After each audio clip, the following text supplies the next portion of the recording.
स्वतंत्रता दिवस की शुभकामनाएं आप सबको फिर से। और महान दौर से गुजर रहे हैं हम लोग, अच्छे दिनों से गुजर रहे हैं। मेरे ख्याल से भक्त लोग ये ज़्यादा समझते होंगे कितने अच्छे दिन चल रहे हैं। लखनऊ के दौरे से जस्ट वापस आया हूँ भाई और बहनों, और इतना सहयोग मिला, इतना सपोर्ट मिला है जो बयान करने के लिए शब्द कम है। बहुत आभारी हूँ आप सभी का। लाखों लोगों ने जो अपना आशीर्वाद दिया, अपना जन सम्मत दिया, एक तरह से आप लोगों ने जो सपोर्ट दिया मुझे, इसका मैं बहुत आभारी हूं और जीवन भर आभारी रहूंगा। लेकिन मैं एक बात बोलूंगा कि जिस तरीके से आप लोग इस तरीके से सपोर्ट कर रहे हैं, आने वाले दिनों में ये सपोर्ट और बड़े तौर पे मुझे जरूरत पड़ेगी, क्योंकि देश का जो वर्तमान स्थिति है उस स्थिति से बाहर निकालना बहुत जरूरी है, ताकि देश जो है, संविधान जो है, सब सुरक्षित दायरे में रहे और हमारे देश के नागरिक जो सबसे अहम हिस्सा है वो बहुत सुरक्षित रहें। मेरे प्यारे साथियों, मेरे देश के वीर लोग, आप लोगों की जितनी प्रशंसा की जाए वो कम है, क्योंकि बढ़ चढ़ के इतनी बारिश के बीच भी लोग आए, लोगों ने लाइव सुना। मैंने ये बात कहा था कि 15 अगस्त को अपने संगठन को समर्पित करूंगा रेबल सदानंद फाउंडेशन को, और पूरे विश्व से जो आप लोगों का आशीर्वाद मुझे प्राप्त हो रहा है। और बताना चाहूंगा कि अब अपनी यात्रा जो है वो शुरू होती है। अपनी यात्रा शुरू होती है यहां से कि असम जा रहा हूं, अखिल गोगोई के लिए पूरी डॉक्यूमेंटेशन तैयार कर ली है, यह आपको बताना चाहूंगा। और 5000 लोग हैं जो अलग अलग विभिन्न केसों में फंसे हुए हैं, उन सबको निकालने की पूरा तैयारी चल रही है, पूर्ण तैयारी चल रही है। और एक बात आपको बता दूं कि वैश्विक तौर पे हम लोग बिल्कुल साधारण लोग हैं। मैं एक साधारण परिवार से संबंध रखता हूं, और मेरे जितने भी साथी हैं बिल्कुल ही साधारण आप लोग हैं। जो लोग मुझे इस वक्त सुन रहे हैं, जो लोग मुझे इस वक्त देख रहे हैं, और जो लोग मुझे प्रोत्साहित कर रहे हैं, और जो लोग मुझे समय समय पे अपनी भावनाएं शेयर करते हैं, लोग कमेंट्स करते हैं और बताते हैं कि इस तरीके से रेबल आप काम कीजिए तो आपका काम में और सफलता मिलेगी। मैं आज आप लोगों का आभार प्रकट करता हूं। जब मैं इस यात्रा को शुरुआत कर रहा था कल 15 अगस्त से, मैं जानता था कि मुझे आप लोगों का सानिध्य प्राप्त होगा, और वो सानिध्य प्राप्त हुआ। और वो सानिध्य की शुरुआत बहुत लंबी यात्रा है, क्योंकि हमारा देश एक बड़ा देश है और हमारे देश में इतनी परेशानियां हैं, विभिन्न मुकदमों में लोगों को फंसाया गया है और अब भी फंसाया जा रहा है। कोरोना के नाम पे एक भ्रम फैलाया जा रहा है, जो भ्रम आप और मैं सभी देख रहे हैं, लेकिन इस भ्रम को अब तोड़ने की जरूरत है। और इस वीडियो के माध्यम से एक बात मैं बोलना चाहूंगा, तमाम रोजगार के जो क्षेत्र हैं सब बंद है। उत्तर प्रदेश में सैटरडे और संडे, शनिवार और इतवार को पूर्णतः लॉकडाउन रहता है। आप मुझे बताओ, जब लॉकडाउन का दौर था तब तो आपने किया नहीं, अब जब कोरोना के सिम्टम्स कम होते थे आप बढ़ा दे, तो लोग रोजी रोटी के लिए तरस रहे हैं। उनका बैकअप प्लान करना तैयार कीजिए। मंत्री जी, योगी आदित्यनाथ जी, केवल भगवा रंग करने से कुछ नहीं होने वाला। अगर आप बिल्डिंगों को भगवा रंग कर देंगे, उससे लोगों के रोजगार में कोई फर्क नहीं पड़ेगा। इस वक्त लोगों को चाहिए कि आप उनको मुसीबतों से निकालिए। और केंद्र की सरकार बिहार में, मैं आपको बताना चाहूंगा, आपके राज्य में भी सरकार और केंद्र में भी है, बाढ़ से बहुत बुरी तरीके से पीड़ित है बिहार। इस वक्त लोगों के पास राशन नहीं पहुंच रहा है। फ्लड रिलीफ का काम बिल्कुल ही निम्न स्तर का चल रहा है। अगर आप बोले तो मैं पीएमओ के अंदर भी ये वीडियो व्हाट्सएप करूंगा, और राज्य सरकार को तो मैं करता ही रहता हूं। मैं केवल एक बात बताना चाहूंगा, कोई राजनीतिक व्यक्ति में नहीं हूं, और ना ही मैं राजनीति में आ रहा हूं, और ना ही मुझे राजनीति किसी व्यक्ति से बैर है। परंतु मुझे यह बात बताएं, जो लोग आज बिहार में बाढ़ से इतने बुरी तरीके से ग्रसित हैं, पीड़ित हैं, उनको खाद्य सामग्री तक नहीं पहुंच पा रहा है। और यही हाल अभी राजस्थान का भी हो रहा है। पहले आपने पिछले साल बाढ़ में केरल में देखा था, क्या आपदा स्थिति आई थी, केरल को कितनी सहायता मिली है, जाके केरल के लोगों से पूछिए। आपने तो पीएम केयर के नाम से फंड ले लिया और आरटीआई के दायरे में लाए नहीं। अरे भैया, आपको जो करना है आप कीजिए, आप प्रधानमंत्री है भाई, आपके पास तो पावर है। मैं केवल इतना ही बोलना चाहूंगा, लेकिन कृपया करके मेरी विनम्र निवेदन होगी माननीय प्रधानमंत्री जी, आपसे हाथ जोड़ के विनम्र निवेदन होगी कि देश जो है बाढ़ की स्थिति से, कोरोना की स्थिति से, भूखमरी की स्थिति से, बेरोजगारी की स्थिति से बहुत बुरी तरह परेशान है। कृपया लोगों को आसानी के लिए कुछ रिलीफ दे दीजिए। लोगों के अभी तक इंस्टॉलमेंट जा रही है, अभी तक किस्तें जा रही हैं, बैंक अपना पेमेंट छोड़ नहीं रही है, आप बैलेंस नहीं रखने दे रहे हैं, मिनिमम बैलेंस के नाम पे करोड़ों रुपए उगा ले रहे हैं। आरबीआई का पता नहीं क्या डायरेक्शन है, कभी तो लोगों को बख्श दीजिए। इस वक्त अगर आपने लोगों को थोड़ा बख्श दिया तो बहुत सहूलियत हो जाएगी। मैं हाथ जोड़ के, देखिए, मैं कभी गलत भाषा का प्रयोग नहीं करता, एजुकेटेड हूं, शिक्षित हूं और संस्कारिक भी हूं। मुझे आज भी किसी ने बोला कि चाय वाला बेच रहा है, तुम ऐसे क्यों बोलते हो? मैंने तो सीधी एक बात बोला, अगर मैं झूठ बोल रहा हूं तो साबित करके दिखा दो कि आप एयरपोर्ट नहीं बेच रहे हो। अगर मैं झूठ बोल रहा हूं तो मुझे साबित करके दिखा दो कि बिजली प्राइवेटाइज हो गया है। अगर मैं झूठ बोल रहा हूं तो मुझे साबित करके आप दिखा दें एक बार के लिए कि एयरलाइंस प्राइवेट नहीं हो जा रहे, एयरपोर्ट्स जो हैं वो प्राइवेटाइज नहीं हो जा रहे हैं। आप मुझे ये दिखाएं, आज की डेट में जो टेलीफोन का युग है, आईटी का युग है, आप ये देखिए कि फिर से डाटा का खरीदने का कितना वो हो गया है।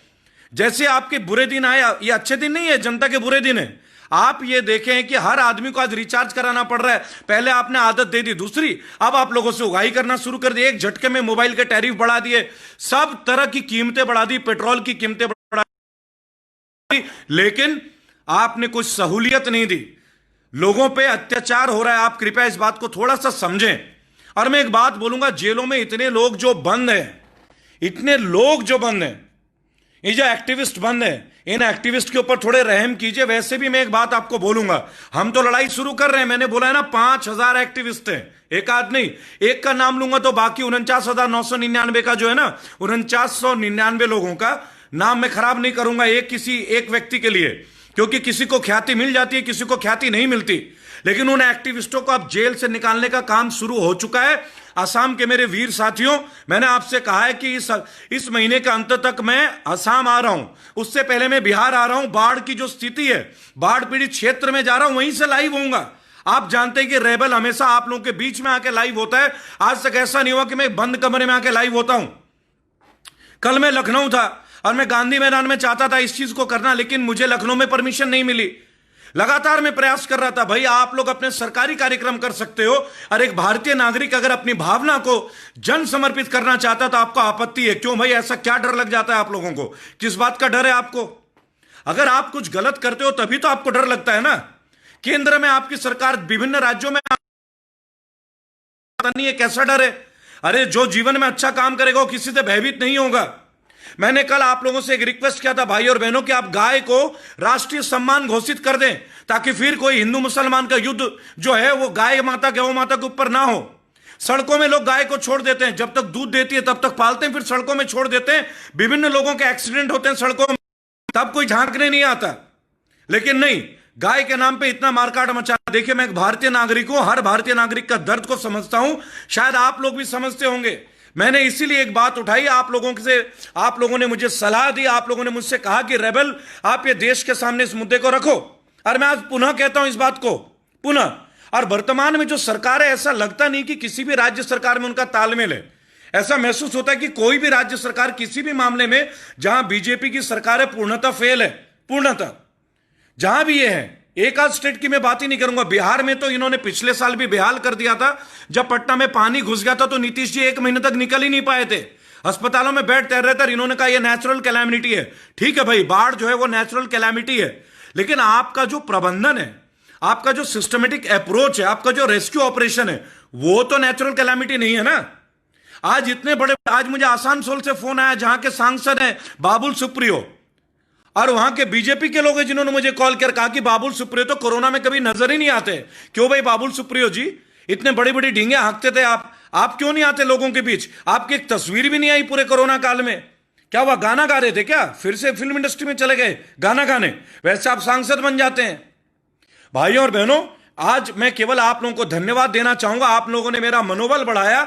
27 दिन के दौरे पे निकल रहा हूं। बुधवार को दोपहर 1:30 बजे 19 तारीख को दिल्ली में बकायदा पीएमसी बैंक वालों के लिए, Punjab and Maharashtra cooperative bank वालों के लिए हमारा प्रदर्शन होगा। हम सरकार को ज्ञापन देंगे, हम आरबीआई जा रहे हैं कि भाई जिन लोगों का खाता है वो आपसे लोन नहीं मांग रहे हैं, अपने खाते से पैसे नहीं निकाल पा रही है, आपका कैसा फैसला है माननीय मोदी जी, माननीय निर्मला सीतारमण जी, आपका कैसा फैसला है कि लोग अपने बैंकों से अपना पैसा नहीं ले पा रहे हैं? इतने लोगों की मौत हो गई। और इसके जस्ट बाद, पीएमसी के दिल्ली में प्रदर्शन के जस्ट बाद, मैं आदर्श क्रेडिट एंड कोऑपरेटिव सोसाइटी के लिए, जितने भी लोग आदर्श क्रेडिट एंड कोऑपरेटिव सोसाइटी के लोग हैं, मेरे भाइयों, मेरे साथियों, मेरा व्हाट्सएप नंबर है 8800092747। आप इस नंबर पे दोबारा, मेरे साथ काफी लोग कनेक्टेड हैं, आप लोग दिन और तारीख अब मुकम्मल कर लें। 25 अगस्त के पहले प्रदर्शन के लिए तैयार हूं, और मैं तो आ रहा हूं। सीधी सी बात, आप बैठने का समय है। आपकी जीएसटी, आपका नोटबंदी कोई काम का नहीं, आपका कोरोना कोई काम का नहीं। आप हर महीने में फेल हो गए, लेकिन आपको जवाब बिहार के चुनाव से मिलेगा। और मैं एक बात आपसे कहना चाहूंगा, मैं लखनऊ इसलिए गया था कि लखनऊ जो है क्रांति का सबब है, क्रांति का केंद्र रहा है। तो मैंने सोचा कि जिस लखनऊ में हर चीज अब भगवा रंग किया जा रहा है, लखनऊ की तहजीब को बदला जा रहा है, क्यों ना अपनी यात्रा में लखनऊ से शुरू करूं और पूर्णतः हर जगह जाऊं, क्योंकि दिल्ली से शुरुआत तो दुनिया करती है। नया क्या है, दिल्ली में तो सबको गद्दी चाहिए, दिल्ली का तो सबको शासन चाहिए। हम गद्दी वाले लोग नहीं हैं, हम बागी हैं और हम बगावत करना जानते हैं। हम डरते नहीं, हम झुकते नहीं, हम सिर कटाना जानते हैं पर सर झुकाना नहीं जानते। और भाई और बहनों, एक बात ध्यान रखिएगा, जहां जहां भी चुनाव होने वाले हैं, इनके जो आईटी सेल है ना, भक्त वालों के जो आईटी सेल है, तुरंत ही ये लोग शुरू हो जाएंगे। हिंदू मुसलमान कामयाब नहीं हो पाएंगे। ये दिल्ली में फेल हुए, ये राजस्थान में फेल हुए, ये बिहार में पूरी तरह से नेस्तानाबूद होंगे। बिहार का हर वो व्यक्ति जो निर्दलीय चुनाव लड़ने वाला है, जो निर्दलीय चुनाव लड़ेगा, जिसका क्राइम का कोई रिकॉर्ड नहीं है, रेबल सदानंद पति और रेबल सदानंद पति की पूरी टीम आपके साथ है। पूरी टीम आपके लिए आऊंगा, आप मुझे आवाज देके देखें, लेकिन एक शर्त है, जैसे कि पहले कहा था, क्या आपसे एफिडेविट लिया जाएगा? क्या आप जिस क्षेत्र के विधायक बनना चाहते हैं उस क्षेत्र का काम करके देंगे? अगर नहीं देंगे तो क्यों ना आपके ऊपर मुकदमा दर्ज किया जाए। आप अनावश्यक तौर पे लोगों से दूर नहीं रहेंगे, आपसे लिखित तौर पे लेंगे। जितने भी लोग निर्दलीय और चाहे कोई पार्टी से भी लड़ना चाहे, जिनका क्रिमिनल रिकॉर्ड नहीं है, जिनका औरतों के प्रति कोई गंभीर अपराध के मुकदमे नहीं है, उनके साथ रेबल फाउंडेशन पूरे भारत में खड़ा है, ना सिर्फ बिहार में। क्यों ना राजनीति को दागदार से मुक्त करें। हम नहीं है राजनीति में, हम नहीं आएंगे पॉलिटिक्स में। क्यों ना राजनीति में उन लोगों को आने दें, क्यों ना मिलिट्री के उन लोगों को आने दें, रिटायर्ड अफसरों को, क्यों ना रिटायर्ड जजों को आने दें, क्यों ना सरकारी और क्यों ना प्राइवेट डॉक्टरों को आने दें, क्यों ना उन लोगों को आने दें जो लोगों के बीच रहते हो, लोगों के दर्द को समझते हो, क्यों ना उन महिलाओं को आने दें राजनीति में। यह देश बहुत सारे महिला उत्थान की बात करता है, नारियों को बढ़ाने का काम करता है, लेकिन हमारे प्रदेश, हमारे देश में चाहे बीजेपी सरकार हो, आपने देखा था 13.5% लोग भी लेडीज इनकी काउंट नहीं होती। क्यों नहीं होती भाई? हमने शुरू से बोला अगर आप एक औरत को पढ़ाओ तो एक खानदान पढ़ता है। नेशनल दस्तक की आपसे गुजारिश है कि अगर इसको बचाना चाहते हैं तो नेशनल दस्तक को सब्सक्राइब करने के लिए रेड कलर के सब्सक्राइब बटन को दबाएं, फिर बेल आइकन की घंटी दबाएं। नेशनल दस्तक को बचाने के लिए बहुत जरूरी है कि हर खबर को शेयर करें, लाइक करें, कमेंट जरूर करें।